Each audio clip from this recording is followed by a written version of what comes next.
According to NBC News, a Democratic consultant who worked for a rival presidential campaign paid a New Orleans magician to use artificial intelligence to impersonate President Joe Biden for a robocall that is now at the center of a multi state law enforcement investigation.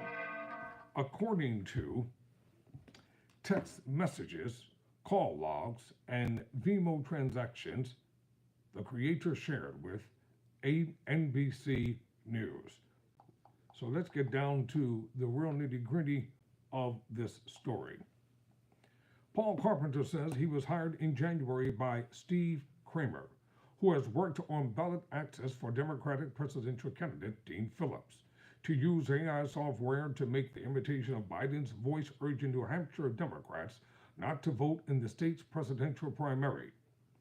I created the audio used in the robocall. I did not distribute it, Carpenter said in an interview in New Orleans.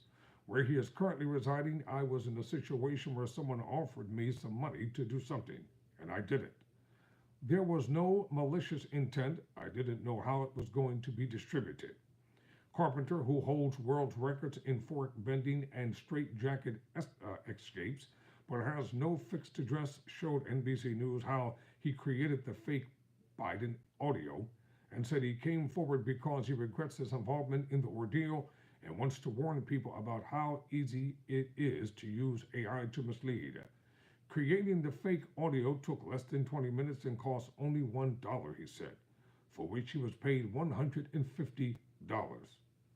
According to Vimo payments from Kramer and his father, Bruce Kramer, that he shared. It's so scary that it's this easy to do, Carpenter said. People aren't ready for it. Carpenter shared what he says in the original audio file created with 11 laughs that appears to be a complete and higher quality version of the recording of the NBC News previously reported. The robocall has drawn intense attention from New Hampshire and federal law enforcement officials for possibly violating state voter suppression and federal telecom laws.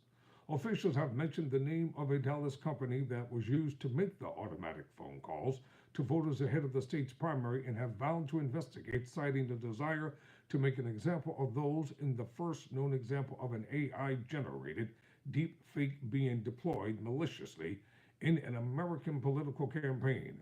Authorities have not named Carpenter or Steve Kramer as targets in their investigation.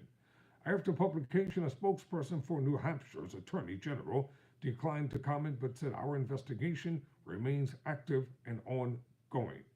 Steve Kramer is a longtime political operative, having worked for dozens of campaigns over 20 years, including the 2020 presidential campaign of Ye, the rapper formerly known as Kanye West. Steve Kramer initially did not respond to multiple requests for comments.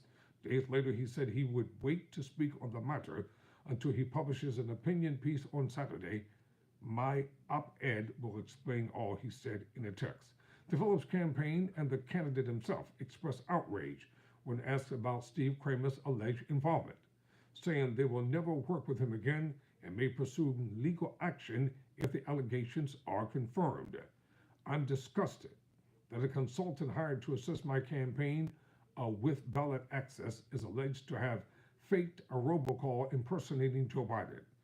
Phillips tweeted Friday after the story was publicized, while I don't know the person, such behavior is despicable, and I trust it will be investigated by authorities. It's also despicable that the party actively limits access to state ballots and blackballs reputable consultants who would otherwise work with challengers like me. The corruption in politics is pervasive and must be exposed and addressed, he added. I'm Tyrone Bowman. Never surrender. Never.